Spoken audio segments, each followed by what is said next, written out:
यतिखेर हेर्दै हुनुहुन्छ त्रिशुली खबर टिभी। 24 घण्टा ताजा खबरको लागि हाम्रो च्यानललाई सब्स्क्राइब गर्नुहोला, नजिक रहेको बेल आइकन दबाई हामीसँग जोडिनुहोला। नयाँ दल दर्ताको प्रक्रियामा रहेका नेता कार्यकर्ताहरूलाई मूल घरमै फर्किन नेकपा एमालेको आह्वान। नेकपा एमालेको सन्देश सहित एमाले अध्यक्ष केपी शर्मा ओलीले आज पत्रकार सम्मेलन गर्दै असन्तुष्ट नेता सहितको बैठकपछि एमालेमा एकताको सन्देश, एकतामा आए कारबाही फिर्ता हुने, दोस्रो तहका नेताहरूलाई डा बाबुराम भट्टराईको प्रश्न, ओली सुध्रन्छन् र गरिब ब्याउँछ भनेर आश गर्नु उस्तै होइन र खैचेत। जेठ 2 मा फर्किएको कागजी रित पुर्याउँछौँ, माधव नेपालसँग भोलिको दिनमा एकता होला सुरेन्द्र पाण्डे। अन्ततः वरिष्ठ नेता झलनाथ खनालले पनि छाडे माधव कुमार नेपालको साथ। माधव कुमार नेपाल निकै ठुलो तनावमा। एमाले बैठकमा फर्किएपछि भीम रावलको पहिलो अन्तर्वार्ता, केपी शर्मा ओलीसँग सम्झौता गरेको होइन, एमाले विभाजन गर्न मैले उकासेको होइन। माधव नेपाल पक्षका 57 जना नेता केपी ओलीतिर लागेपछि देउबा सरकारको होस उड्यो। माधव नेपाल र महन्त ठाकुरको नयाँ दल दर्ताका लागि शनाखत आज दिउँसो 2 बजे भित्र सशस्त्र आयोग पुग्नुपर्ने र अन्ततः मिलाए केपी शर्मा ओलीले आफ्नो पार्टीभित्रको किचलो 10 बुँदे सहमति कार्यान्वयन गर्न सहमत। अब हेर्नुहोस् पुरै समाचार।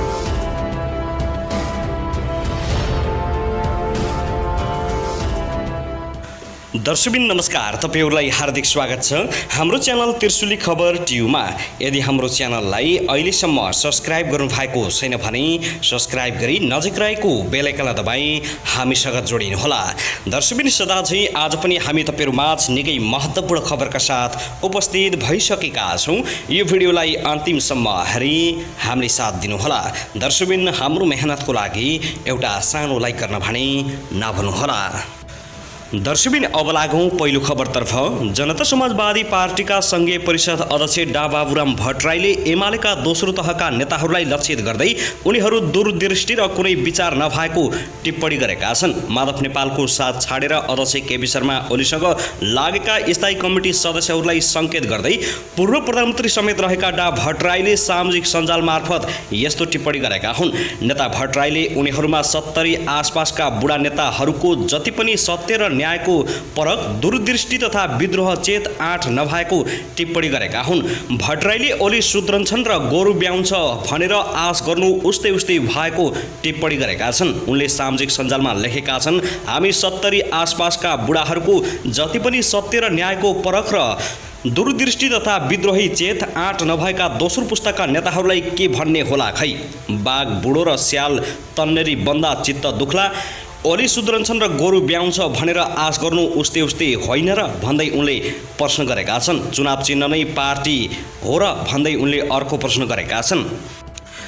त्यसगरी यता भने माधव कुमार नेपाल नेतृत्वको नेकपा एकीकृत समाजवादी र महन्त ठाकुर नेतृत्वको लोकतान्त्रिक समाजवादी पार्टीले आज निर्वाचन आयोगमा दल दर्ता गराउने तयारी गरेका छन्। आयोगले आजका लागि शनाखत गर्न बोलाएकाले शनाखतपछि दल दर्ता गर्ने नेताहरूको तयारी रहेको छ। आयोगले पनि शनाखत सहितका सबै काम टुङ्गाएर दल दर्ता गराउने तयारी गरेको छ। आयोगले नयाँ दल दर्ताका लागि आयोगमा निवेदन दिँदा नाम समावेश गरेका पदाधिकारी र केन्द्रीय सदस्य तथा सांसदहरूलाई आज बुधबार 11 बजेबाट 2 बजेसम्म शनाखत गर्न बोलाइएको जनाएको छ।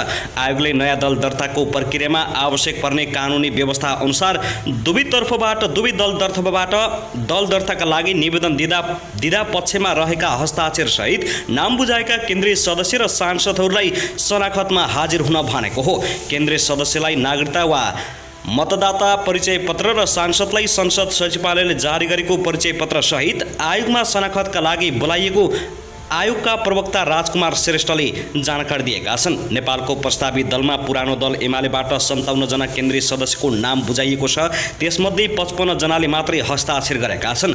अध्यादेश अनुसार एमालेको केन्द्रीय कमिटीको कुल 203 सङ्ख्यामध्ये 20% अर्थात् 41 जना सदस्य नयाँ दल खोल्न नेपाल समूहले आयोगमा पुर्याउनु पर्ने हुन्छ। त्यस्तै नयाँ थप सहित नेपालले नेतृत्व गर्ने दलमा 115 जना केन्द्रीय सदस्य प्रस्ताव गरिएको छ। त्यसैगरी लोकतान्त्रिक समाजवादी पार्टी नामको दलमा 31 जना कार्यकारिणी सदस्यको नाम बुझाइएकोमा 29 जनाको मात्रै हस्ताक्षर रहेको छ। आयोगले निवेदनमा हस्ताक्षर गर्नेलाई मात्रै शनाखत गर्ने जनाएको छ। ठाकुर अध्यक्ष रहने गरी सो दलमा राजेन्द्र महतो र शरद सिंह भण्डारीलाई वरिष्ठ नेताका लागि प्रस्ताव गरिएको छ।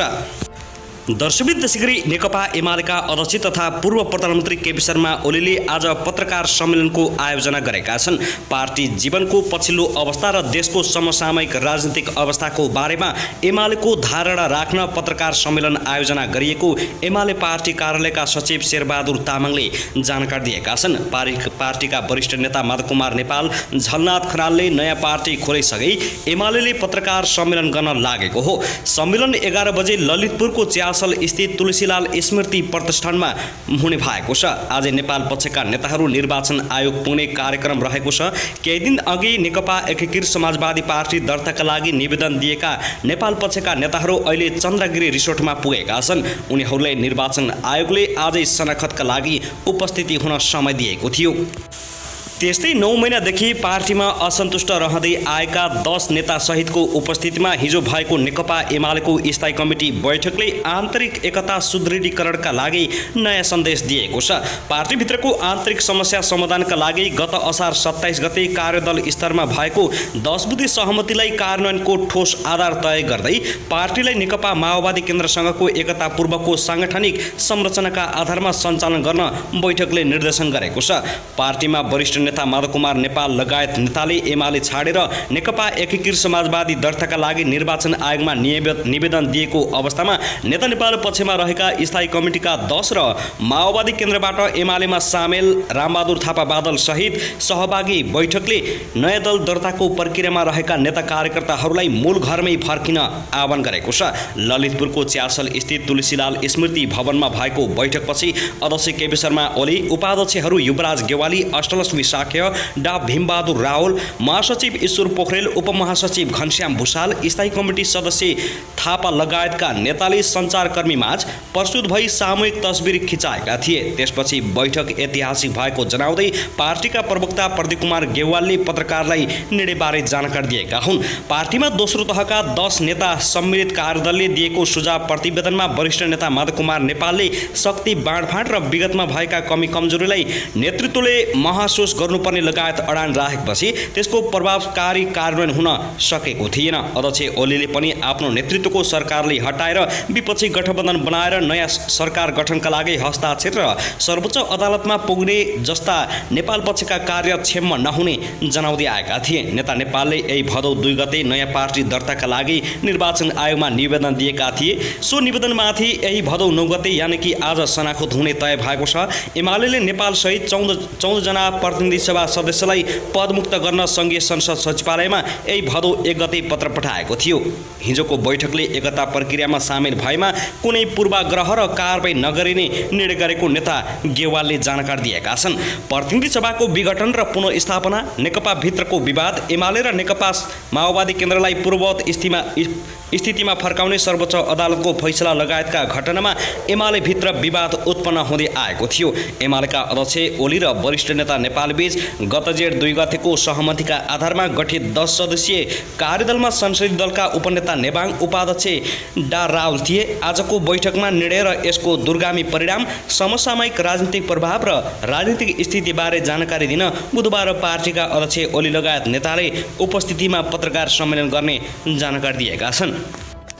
दर्शकवृन्द, त्यसैगरी यता भने प्रस्तावित नेकपा एकीकृत समाजवादीका अध्यक्ष माधवकुमार नेपालले अध्यक्ष केपी शर्मा ओलीले एमालेमा ढोका बन्द गरिदिएपछि बाध्य भएर नयाँ पार्टी खोल्नु परेको बताएका छन्। अध्यक्ष नेपालले मङ्गलबार चन्द्रगिरीमा सञ्चारकर्मीहरूसँग कुरा गर्दै नेकपा एमालेका अध्यक्ष ओलीले एकलौटी रूपमा पार्टी कब्जा गरेको र आफूहरूलाई पार्टीबाट निष्कासन गरेका कारण बाध्य भएर नयाँ पार्टी खोल्नु परेको बताएका हुन्। आफू लगायतका 14 सांसदलाई पार्टीबाट निष्कासन गरेपछि आफूहरूसँग नयाँ पार्टी दर्ता गर्नुको विकल्प नभएको उनले बताएका छन्। अध्यक्ष नेपालले आफूसँग एमाले विभाजनका लागि आवश्यक 20% सङ्ख्याभन्दा बढी केन्द्रीय कमिटी र संसद दुवैतिर पुग्ने दावी गरेका छन्। केपी ओली र आफूहरूको किता छुट्टिएको उल्लेख गर्दै उनले आगामी दिनमा अन्य वामपन्थी पार्टीहरूसँग चुनावी तालमेल गर्न सक्ने जानकारी दिएका छन्। उनले आफूहरूले पार्टी गठन गर्न नदिएर घर न घाटको बनाउने षड्यन्त्र भएको भन्दै षड्यन्त्रलाई चिरेर पार्टी निर्माण गरेको पनि बताएका छन्। अध्यक्ष विपक्षी नेपालले बागमती प्रदेशको मुख्यमन्त्री अष्टलक्ष्मी साख्य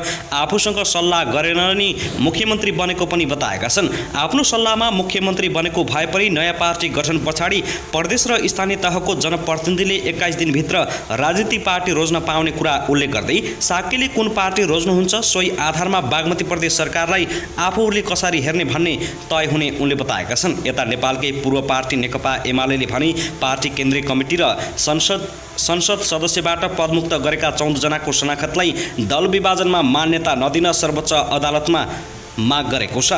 एमाले निर्वाचन आयोग विभाग प्रमुख अग्नि खरेल सहितको टोलीले नयाँ पार्टी दर्तालाई आधिकारिकता दिन पार्टीले कारबाही गरेका 14 सांसदको शनाखत नलिन माग गरेको हो। त्यस्तै प्रस्तावित एकीकृत समाजवादीकै अर्को प्रसङ्गमा नेता झलनाथ खनालले एमाले विभाजन गरेर नयाँ पार्टी गठन गर्ने निर्णयको पक्षमा शनाखत गर्न नपाउने भएका छन्। निर्वाचन आयोगले सशरीर उपस्थिति हुनेको मात्रै शनाखत लिने निर्णय गरिसके उनले एमाले विभाजन गरेर गठन भएको नयाँ पार्टीको पक्षमा शनाखत गर्न नपाउने भएका छन्। झलनाथ खनालले केपी ओलीतिर जाने सङ्केत दिएको छ। नयाँ पार्टीमा सामेल हुन नपाउने बताइएको छ।